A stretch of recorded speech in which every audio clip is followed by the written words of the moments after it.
지금 동경에는 올림픽이 한참 진행되고 있습니다.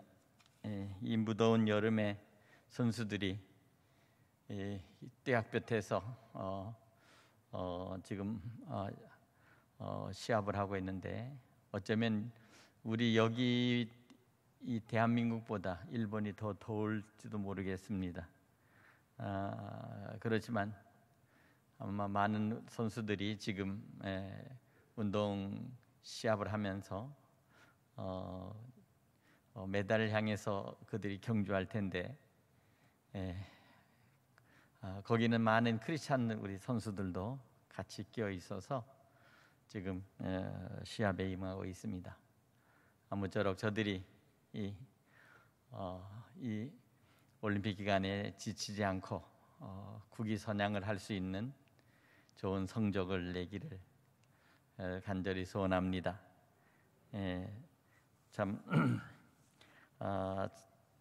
사실 작년에 했어야 될 이 올림픽이 1년 미뤄져서 이번에 실시가 된 거죠. 그런데 또 지금 이렇게 코로나로 인해서 거의 이 관중이 없이 무관중으로 그렇게 지금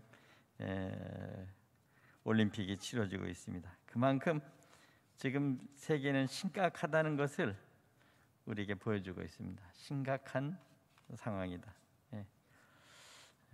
자, 오늘은 우리에게 주신 말씀을 통해서 길을 내시는 하나님이라는 제목을 가지고 생각해 보고자 합니다. 오늘 이 고린도전서 10장에 있는 말씀을 통해서 사도 바울은 고린도 교회에다가 몇 가지의 권면을 하고 있습니다. 워낙 문제가 많은 고린도 교회였습니다. 그렇게 특별히 사도 바울이 고린도 교회를 생각할 때 이 교회를 바로 세울 수 있도록 그는 무던히 애를 쓰고, 그러면서도 고린도 교회에 대한 애정어린 그러한 말씀을 통해서 고린도 교회의 성도들에게 권면하고 있습니다. 특별히 고린도 교회의 가장 중요한 것은 고린도 교회가 분쟁이 있었기 때문입니다. 아볼로에게 속한 사람들, 바울에게 속한 사람들, 나는 게바, 베드로에게 속한 사람들, 그리고 나는 그리스도에 속한 사람들, 이렇게 해서 사파전이 벌어진 것이 고린도 교회입니다. 그러니 이와 같은 교회의 분쟁 속에서 사도 바울이 어떻게 하면 이 교회를 하나로 수습할 수 있을까? 이 수습하는 일이 무엇일까? 이것이 가장 큰 문제였습니다.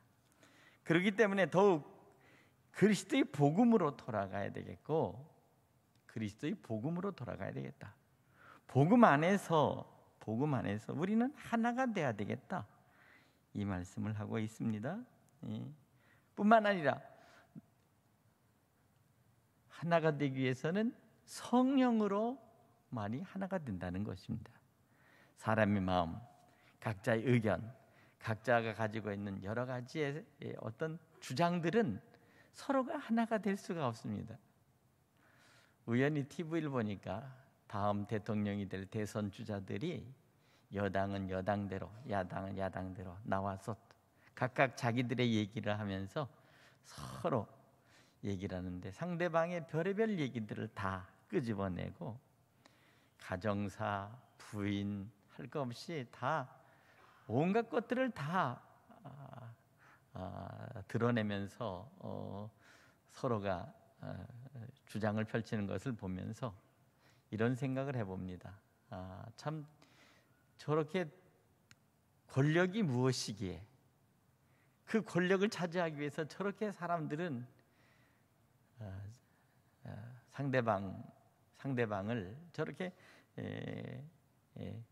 상대방의 약점을 들춰내고 저렇게 자기 주장을 할까 하는 생각을 해봅니다.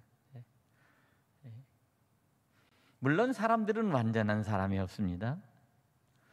누구나 다 하나님 앞에 죄인일 뿐만 아니라 사실 사람들 앞에서도 우리는 부모님에게도 죄인이고, 또한 때로는 우리 형제들에게도 우리는 잘못을 저질 수 있는 사람들입니다.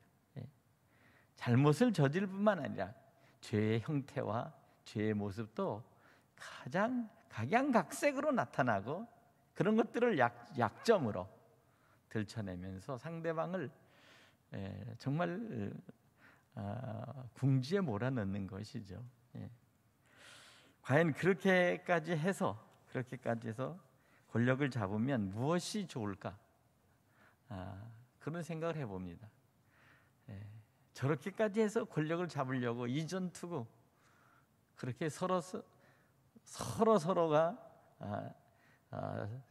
저렇게 싸워야 될까 하는 것이죠.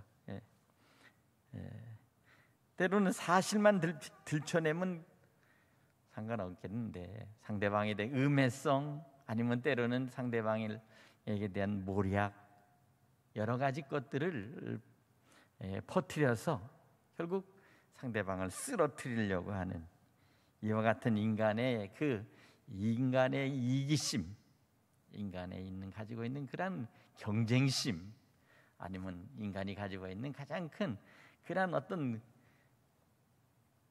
인간 속에 있는 그런 어떤 잘못된 범죄성, 죄악성이 드러나는 것을 볼 수 있습니다. 폭력성이죠. 폭력성. 상대방을 해코지하고 상대방을 넘어뜨리고 상대방에 더 어떤 가혹한 것들을 하는 것. 그 폭력은 때로는 물리적인 어떤 힘이나 아니면 어떤 것으로만 하는 것이 아닙니다. 때로는 언어 폭력, 이런 것들을 사용해서 가차없이 해나가는 것을 우리는 너무도 지금 자주 접하지 않습니까? 그것을 통해서 결국 우리에게 얻어지는 것이 무엇일까? 우리에게 도움이 되는 것이 무엇일까? 아무리 생각해봐도 별로 도움이 되는 건 없는 것 같아요. 인간의 그 폭력성과 인간에 있는 가지고 있는 자기 안에 있는 그 이기주의적인 그런 것들은 결국 자기가 얻고자 하는 최후의 권력이나 아니면 그 어떠한 것을 위해서 수단과 방법을 가리지 않고 상대방을 쓰러뜨려야 된다는 이와 같은 것들이 오늘 모든 사람들에게 점점점 더 학습시키는 것 같아요. 가장 큰 문제는 이 학습의 효과가 있다는 겁니다. 과연 오늘 이 시대에 우리가 바라고 있는 이 민주주의적인 것인가? 우리는 깊이 생각해 볼 필요가 있겠습니다. 어쨌든 성경을 통해서도 우리는 비로소 고린도 교회의 모습 속에서 나타나는 말씀 가운데 바로 그것입니다. 어쩌면 교회도 작은 사회 하나의 안에 있는 하나의 공동체성을 갖고 있기 때문에 결국 그런데 사실 교회 안에 있는 가장 공동체성의 가장 큰 것은 사실 다른 게 아닙니다. 교회가 가지고 있는 가장 큰 공동체성은 바로 거룩입니다. 거룩. 또한 우리는 그 교회 안에 진정으로 그리스도 안에서 서로 순종하는 것입니다. 세 번째는 그리스도 안에서 우리는 서로가 희생하는 것이요. 결국 마지막에 이것을 위해서 거룩함과 서로 순종함과 희생함을 통해서 나타나는 한 가지, 바로 그리스도의 완전한 사랑, 이 사랑의 공동체를 이뤄나가는 것입니다. 이것이 바로 교회입니다. 그러니 교회가 가지고 있는 이 위대하고도 교회가 가지고 있는 이 온전한 큰 하나님의 뜻, 하나님의 이 이루시고자 하신 하나님의 놀라우신 계획을 우리는 교회를 통해서 세상을 변화시킬 뿐만 아니라 세상을 정화시키는 것이다. 정화. 물이 썩고 물이 점점 더러워지면 그 물을 깨끗하게 하기 위해서는 정화 장치가 필요합니다. 다시 말하면 물이 들어오면 그것을 한 큰 물탱크에다가 물을 받아서 거기다가 두고 시간이 가면서부터 밑에 가라앉는 것과 위에 떠 있는 물과 그 사이에서 그 밑에 가라앉는 그 슬러지들은 결국 다 버리고 위에 떠 있는 맑은 물, 그 맑은 물을 또 정화시키고 또 정화시키고 여러 번 탱크로 가다 보면 마지막 탱크로 모여 있는 그 물은 아주 깨끗하고 그리고 투명한 그러한 물, 불순물이 없는 그런 물로 여러 번에 걸쳐서 통을 움직여가면서 정화를 시키고 마지막 깨끗해졌다고 하는 그 물에다가 결국 마지막에 소독을 하고 그것을 더 깨끗하게 살균을 해서 결국 그것을 우리 가정으로 이렇게 보내지 않습니까? 그러니까 처음에 있던 그 물이 더럽고 정화되지 못했다 할지라도 마지막에 되는 가정 속에서는 여러 개에 거쳐서 정화되듯이 하나님께서는 우리를 하나님의 은혜의 성령 안에 우리를 이끄시고 우리를 정화시킨다. 우리의 생각을 정화시키고 우리의 마음을 정화시키고 우리의 영혼을 정화시키고 그렇게 해서 우리의 몸을 정화시켜서 주님이 기뻐하시고 받으실 만한 온전한 그러한 거룩한 산 제물로 삼아서 하나님만을 높여드리는 그러한 것으로 우리를 완전히 바꿔놓으시는 것이죠. 이것은 바로 성령께서 하시는 일입니다. 성령께서 하시는 일. 그러니까 우리 교회라고 하는 것은 마치 뭐냐? 세상 속에서 첫 번째 이 수도 정화 장치로 들어오는 첫 번째 물탱크와 같은 그 물탱크 속에서 우리는 그런 사람들이 세상 속에 온갖 때, 온갖 죄, 온갖 악한 것, 세상에 있는 모든 것들, 때로는 걱정, 근심, 염려, 때로는 분노, 그리고 우리 마음속에 있는 여러 가지 그런 해결할 수 없는 여러 가지 그런 마음속에 있는 그런 혈기, 이런 것들이 우리 속에 가득 담겨져서 다 들어온단 말이에요.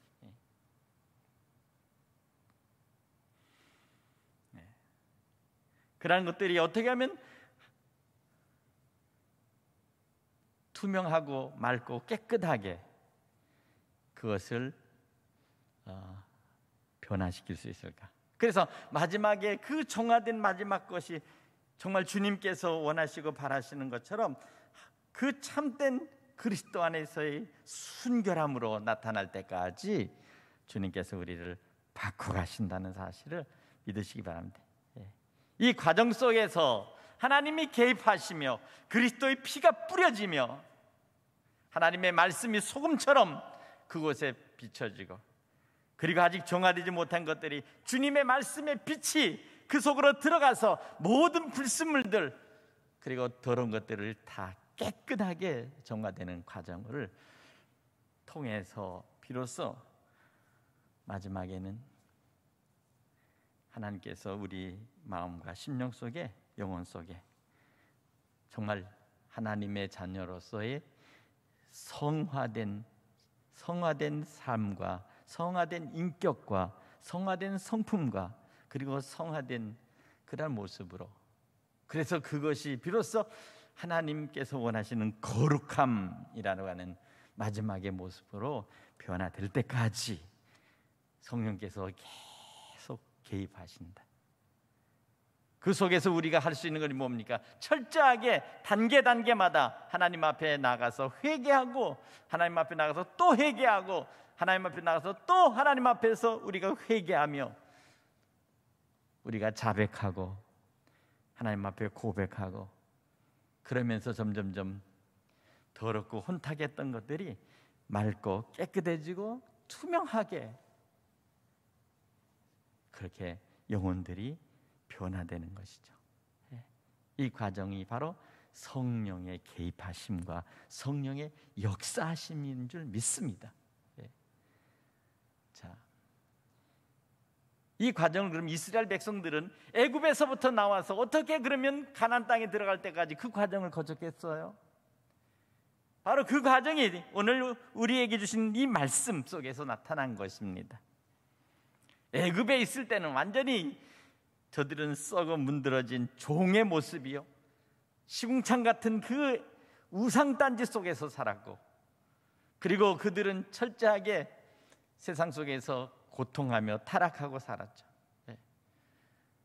하나님은 저들이 있지만 애굽의 신들을 따라 섬겼고, 애굽에서 그 애굽인들이 주는 그것을 먹으면서, 때로는 그 우상 숭배했던 그것들을 얻어먹으면서 노예로, 종으로 마지막 끌려다니면서 큰 피라미드도 만들고, 죽은 자의 그 무덤 속에 가장 크게 만드는 돌로 싼 그 것들을 그들은 끌려다니면서 다 만들고, 그러면서 결국 살다가 비로소 하나님께서 이들을 이제 다시 가나안 땅, 하나님이 약속하신 아브라함에 약속하시고 그의 아들 이삭과 야곱에게 약속하셔서 너희 백성과 너희 씨들에게 주리라 하신 그곳으로 이끌어가기 위해서 비로소 하나님께서 역사하시는 그 첫 번째, 그들이 애굽에서부터 엑소더스, 출애굽, 탈출해서 그들이 비로소 들어갈 때 제일 첫 번째 그들에게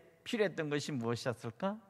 그것이 바로 홍해 속으로 들어가는 그러한 물시침의 시작이었다는 거예요. 물시침. 사실 어떻게 보면 세례를 준다는 것은 사실 침례교에서는 물속으로 들어갔다가 다시 물속에서 끄집어낼 때 비로소 육의 사람이 죽고 이제 새로운 사람으로 변화되듯이, 마치 이스라엘 백성들이 그 애굽에서부터 그들이 나와서 더럽고 추한 그 종의 모습으로, 노예의 모습으로, 그렇지만 여전히 그들은 우상단지들을 끌고 지금 그들이 가나안 땅을 갈 때 제일 첫 번째 그들이 들어가야 했던 것이 바로 홍해였다는 거예요. 홍해. 오늘 이 성경은 이거 뭐라면, 그들이 이것은 신령한, 그것은 세례라고 말합니다. 세례. 우리 조상들이 다 구름 아래 있고 바다 가운데를 지나며, 다시 말해 이들이 철저하게 비로소 하나님의 보호하심 속에서 그들의 모습들이 이제 바꿔지기 시작하는 거예요. 그들이 바닷속에서, 여기 바다는 홍해를 말합니다. 홍해를 지나면서 더러운 것들이 다 씻겨나갈 뿐만 아니라 그들이 가지고 있는 그 쓴뿌리들이 거기서부터 깨끗하게 노예의 그 근성들이 빠져야 되는 노예의 근성. 노예의 근성이 뭔지 아십니까? 남북한이 통일돼도 가장 큰 문제가 뭐냐면, 북한은요 언제나 얻어먹는 거짓 습성들이 있다는 거예요. 공산당이 주는 떡, 공산당이 주는 모든 것들을 평생을 얻어먹었어요. 그것이 무슨 수령님의 은혜고 뭐라고 그런 별의별 헛소리를 다 짓거리지만 결국은 자기 것 갖다 주고 또 얻어먹는 거예요. 그냥 얻어먹는 근성들이 너무 있기 때문에 이들은 지금 우리 같이 이 자본주의 쪽으로 들어오면 못 살아요. 왜? 자기가 다 벌어서 돈을 벌고 자기가 모든 것들을 스스로 해야 하고 스스로 결정해야 되고 스스로 모든 것들을 도전을 이겨나가야 되는 그 수없이 많은 것들을 한 번도 그들은 학습하거나 경험해보지 못했어요. 그러니 이게 큰 문제입니다. 이미 이것은 동독과 서독이 베를린 장벽이 무너지면서 나타났던 하나의 현상들이었습니다. 늘상 거지 새끼처럼 얻어먹고 늘상 주는 것만, 시키는 것만 수동적으로 하던 사람들이 막상 자본주의 시대로 딱 접어들면서부터 무언가 할 수 있는 게 없었어요. 자기 스스로 결정할 수 있는 것들이 없어요. 왜? 해본 생각도 없고 그렇게 해야 되겠다는 의식도 없었으니까. 그게 참 큰 문제입니다. 자유인이 된다는 것이 얼마나 큰 행복이요 기쁨이기도 하지만, 자유인이 될 때까지는 어린아이가 어려서부터 엄마의 뱃속서부터 만 18세로 해서 비로소 엄마로부터 독립할 수 있는 그 법적 권한이 있을 때까지 수없이 스스로 독립해 갈 수 있는 모든 과정들을 스스로 깨우치고 부모의 지도력 아래서 그들을 그렇게 할 수 있도록 해보고, 학교 다니면서도 수없이 아르바이트도 나가고 여기라고 노가다도 뛰고, 심지어 나가서 농장이나 이런 데 가서 또 일도 하고 공사판에 가서 또 험한 일도 하고, 그러면서 돈을 벌어보고, 그렇게 하면서 수도 없이 많은 그런 경험들이 쌓여서 나중에는 스스로가 내가 무엇을 해야 되겠다라고 스스로 결정권을 가기까지, 자기 스스로의 그 주관적인 생각을 가질 때까지, 청소년기부터 청년기, 청년기부터 청장년기로 나가는 그 과정 속에서 비로소 자기의 그 근본적인 그 아이덴티티, 자기 스스로 가지고 있는 그 스스로의 결정권, 그 모든 것들로 인해서 계획을 하고 미래의 그 꿈을 꾸고 비전을 삼고, 그리고 나가서 그것을 행할 수 있는, 그래서 그것을 통해서 자기가 이루고자 하는 그 꿈을 쟁취하기까지, 비로소 그래서 거기서 자유함을 누릴 수 있는 그 단계로 나가는 과정 속에서 얼마나 많은 어려움과 고난과 시련이 따른다는 사실을 알잖아요. 그런데 갑자기 어느 날 해방이 됐다고, 갑자기 어느 날 공산당이 망했다고 그들에게 얻어지는 것이 무엇일까요? 아무것도 결정할 수 없는 단계는 사람이 무기력해져 버리는 거예요. 무기력해져. 참으로 딱한 것이죠. 다시 교육해야 되고, 다시 그들을 가르쳐야 되고, 다시 이것을 깨우쳐줘야 되는 단계가 있다. 우리의 신앙의 단계도 마찬가지다. 무지하고 어리석었던 자들이, 성경을 알지도 못했던 자들이 비로소 성경을 가르치고 성경을 배우고, 그리고 제자 훈련하고, 비로소 참대로 우리가 큐티를 하면서 스스로 복음 안에서 내가 무엇을 해야 될지, 그리고 그것을 통해서 주님이 나를 향해서 어떤 사명과 소명을 가져야 될지, 이 소명감을 깨달으면서부터 성장하고 날로 성장하면서 비로소 말씀이 깨달아지고 은혜가 깨달아지고, 비로소 자기 스스로 안에서 사명 안에서 분명히 내가 무엇을 해야 되겠다라는 그때까지 양육하고 또 키우고 그렇게 해야 된다는 것입니다. 그렇지 않으면 아무 생각 없이 그냥 교회만 왔다 갔다 하면서 예배 생활하는데, 예배 생활은 그것이 전부로 알면 나중에는 더 이상 신앙의 발전이 없는 거예요. 신앙의 발전이 없다. 신앙이 더 성숙해지지 않고, 신앙이 더 성장해지지 않고, 또다시 성숙해지지 않고, 이와 같은 답답함이 있다는 겁니다. 제가 많은 성도들을 수없이 많이 상대하고 상담해 보면, 때로는 어떤 사람들은 너무 성경을 모르니까 답답하다는 거예요. 때로는 집사, 권사님이 돼도 성경을 알지 못하니까 답답하다는 거예요. 때로는 어떤 사람들은 성경은 알지만 막상 내가 무엇을 해야 될지 내 사명을 찾지 못해서 힘들어하고, 그리고 더 이상 이와 같은 생활을 한단 말이에요. 그러니까 마치 뭐와 같으냐면, 자기 스스로 믿음 안에서 바로 서기까지 많은 시간과 훈련이 필요한 것입니다.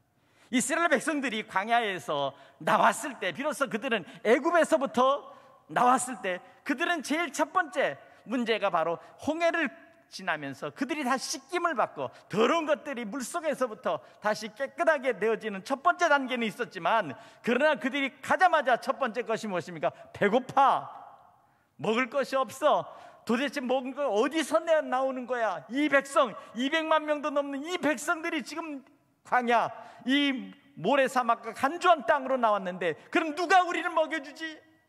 애굽에서 나온 것들은 이미 다 소모되었고 다 끝나버렸고, 6월절 날 그들이 다 가나안 땅을 향하여 나가자 하고, 하나님 백성이 나가자고 나왔지만, 막상 그들이 기다리고 있었던 것들은 모래사막과 그리고 황야와 그리고 불볕 같은 더위.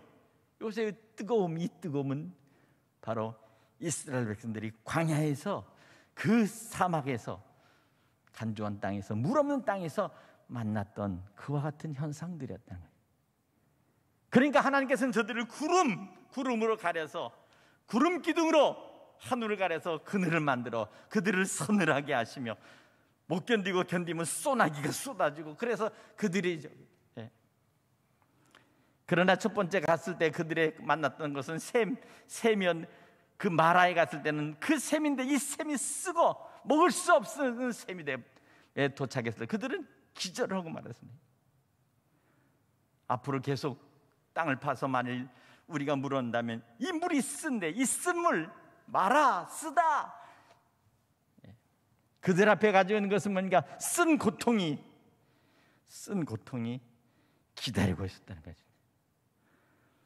하나님께서 비로소 만나를 내려서 그들에게 먹을 양식을 내주실 때 그들은 먹으면 이게 뭐지? 이게 뭘까? 하면서 그들이 모아서 그들이 양식으로 삼는 만나가 내리기 시작했고, 그리고 그들은 이제 결국 물이 필요한데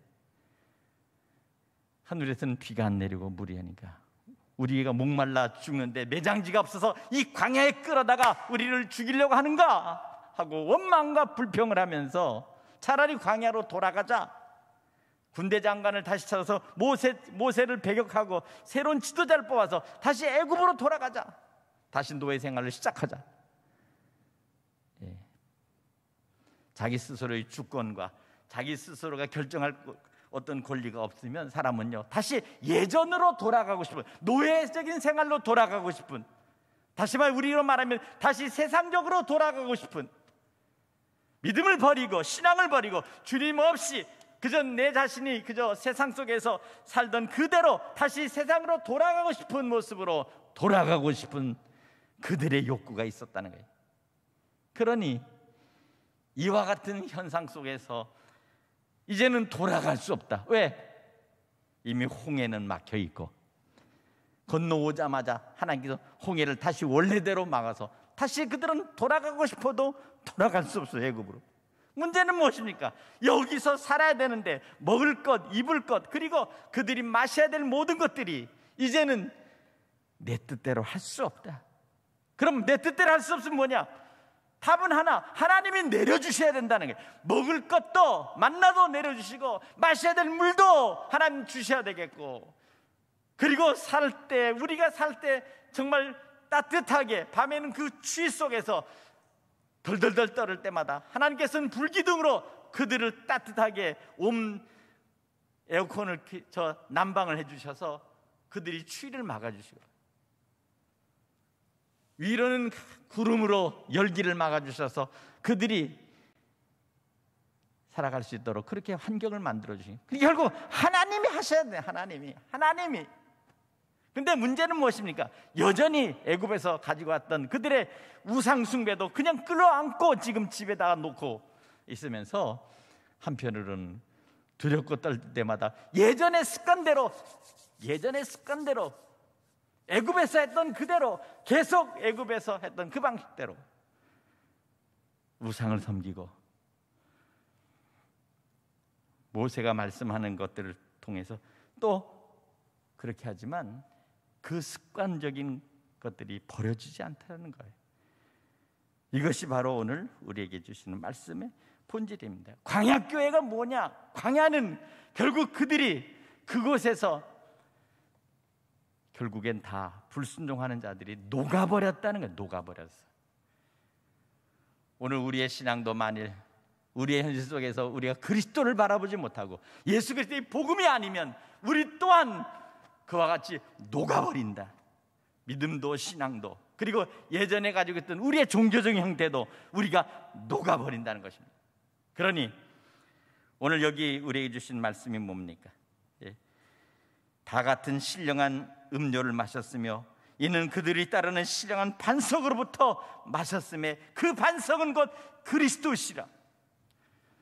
왜 사도 바울이 그리스도를 반석으로 표현하며 구약의 출애굽에 그 반석을 명하여 물을 내라 모세에게 말씀하셨던 그 반석이 뭐냐? 그 반석이 그리스도라는 겁니다. 그리스도.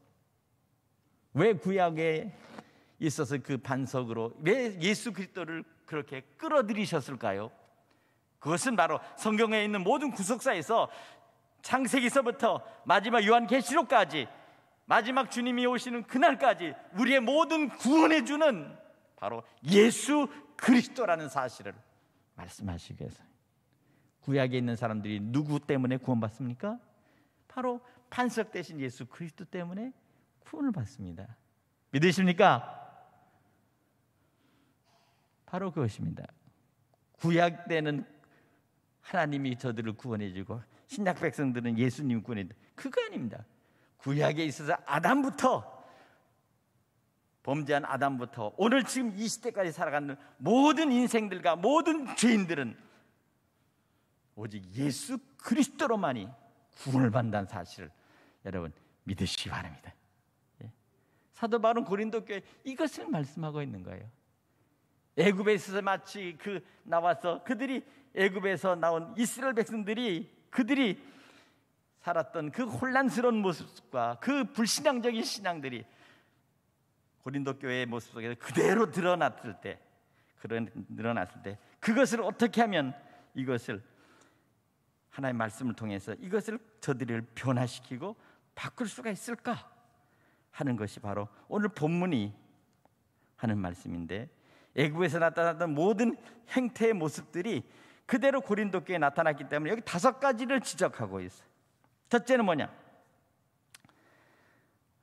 여기 보니까 7절에 그들 가운데 어떤 사람들 같이 너희는 우상 숭배하는 자가 되지 말라. 백성이 앉아서 먹고 마시며 일어나서 뛰논다 함과 같다. 이스라엘 백성들이 모세가 없어지니까 우리를 인도에는 그 신을 만들자 해서 금으로 송아지를 만들고 그 금신을 섬기면서 그들이 먹고 마시고 술 취해서 그 춤추는 때 그때 모습을 하는 것입니다. 또한 그들 중에 어떤 사람들이 음행하다가 하루에 23,000명씩 죽었다 했어요. 애굽에서의 노예 생활 속에서 그들은 아마 똑같이 애굽에 있는 그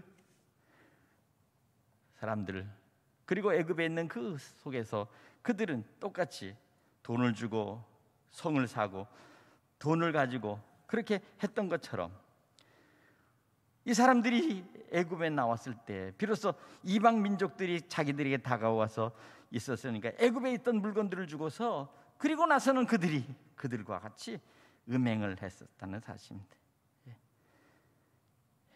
그러니까 예전 것들을 그대로 버리지 못하고 또 했던 것들이 두 번째. 그러나 고린도 교회도 역시 마찬가지 이와 같은 모습들이 나타났고, 세 번째는 주를 시험하다가 뱀에 멸망하였다. 주를 시험하다가, 다시 말해 이것은 뭔가 주님의 복음, 성령의 역사를 저들이 부인하거나 아니면 그것을 다른 쪽으로 시험하다가 그렇게 나타났던 현상들 속에서 결국 주님을 시험하다가 뱀에 멸망하여 뱀에 물려 죽거든.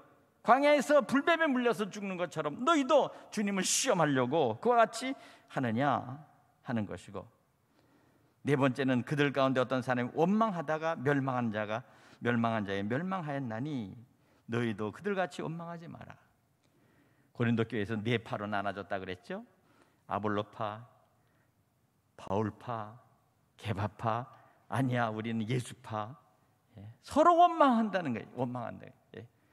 서로가 갈라지면 서로가 원망하고 서로가 상대방을 적대해버리죠. 적대적인 것이죠. 이것이 네 번째.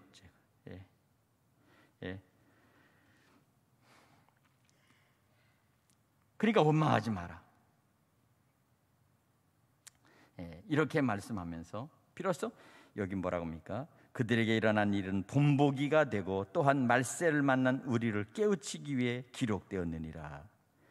애굽의 광야교회를 보아라. 광야교회에서 나타났던 모든 현상들이 바로 너희 교회 고린도 교회에 나타나지 않느냐. 이 교회의 현상들은 바로 구약에 있어서 애굽에서 나왔던 이스라엘 백성들이 출애굽하면서 나타났던 그 광야교회처럼 오늘 우리 교회에도 나타날 수 있는 여러 가지 현상 중에 하나인데, 이것은 말세를 만난 우리에게 본보기로 우리에게 주고자 하는 말씀이다 라고 말하는 겁니다. 말세를 만난 우리에게 깨우치기 위해 기록되었다. 그런즉 선줄로 생각하는 자는 넘어질까 조심하라. 오늘 이 시대를 살아가면서 점점점 서로 사랑, 그리고 서로가 우애, 그리고 서로 살아가면서 이웃들과 협력하는 모습들이 아니라 점점 개인주의가 되고 더 사람들이 더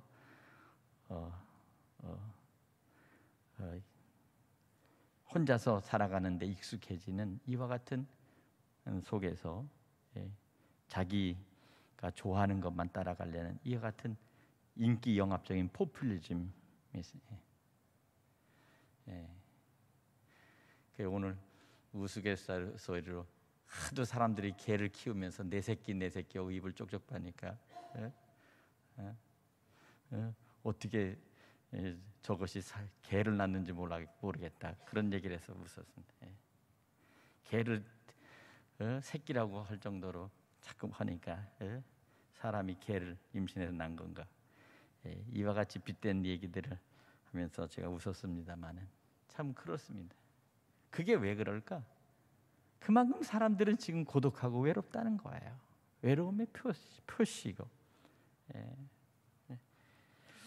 자, 어쨌든 우리는 이 시대 속에서 살아가면서 한 가지 우리가 분명히 알아야 될 것은 바로 우리가 이 모든 것들이 우리에게 주어지는 시험이라는 것입니다. 시험. 우리가 주님을 더 깊이 알고 하나님의 말씀 속에 더 들어가면 우리의 이웃들이 보이고 우리가 섬겨야 될 자와 기도해야 될 자들이 보입니다.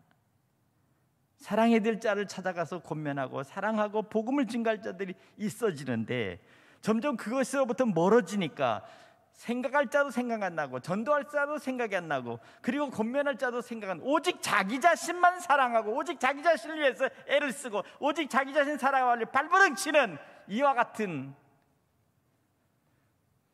고독한 인간들, 즉이 이기적이고 개인적인 인간들의 모습이 다는 거예요. 왜 그럴까? 바로 우리가 주님을 사랑하는 마음과 예수님을 사랑하는 그 깊은 영성이 사라져버리면 결국 세상 속에 들어오는 온갖 세상 속에서 나타나는 이와 같은 세상적인 그러한 것들이 우리 속에 스물스물 들어와 있기 때문에 그래요.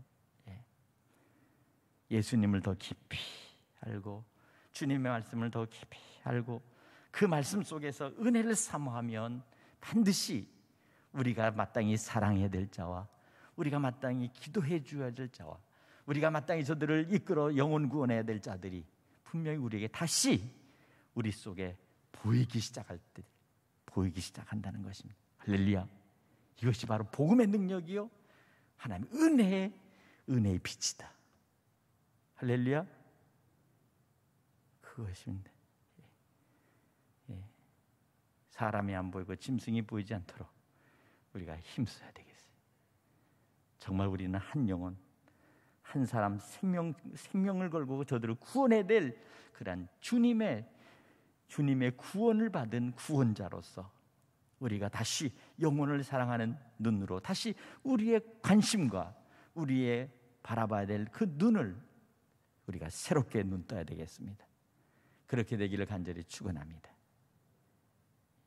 무엇이 지금 바뀌어 있는지를 빨리 깨달아야 돼. 무엇이 우리 속에 먼저 들어와 있는지 이것에 대해서 빨리 우리가 잘라야 될 것과 바꿔야 될 것과 우리가 새롭게 생각해야 될 것들을 다시 해야 돼. 내 옆에 있는 사람은 나에게 적이 아닙니다. 때로는 사상과 이념이 다르다 할지라도 그는 나의 형제요 나의 가족이요 그리고 우리가 같이 복음 안에서 변화될 사람이라는 사실을 우리는 분명히 알아야 되겠어요. 세상은 우리를 편을 가르고 우리를 떼거리로 서로 만들려고 점점 그렇게 온갖 세상의 것들이 들어와도 주님의 교회는 오직 예수 그리스도 안에서 온전한 사랑으로 하나가 되고 참된 진리 안에서 복음을 붙잡고 나갈 수 있도록 영혼들을 바꿔나가고 심령이 새로워지는 은혜로운 주님의 복음의 교회가 십자가의 복음이 살아있는 교회가 되어야 될 줄로 믿습니다. 이 십자가의 복음이 살아있어야 진정 우리가 희생할 때 희생하고 용서할 수 없는 것들을 용서하며 그리고 참을 수 없는 것들을 참을 수 있는 그러한 능력이 십자가의 복음 안에 있다는 사실을 믿으시기 바랍니다. 이것을 다시 회복하고 이것을 다시 찾아 새롭게 되는 우리 믿음의 성도, 우리 대성의 가족들이 되기를 주님의 이름을 간절히 축복합니다. 우리 다 같이 한 3분 동안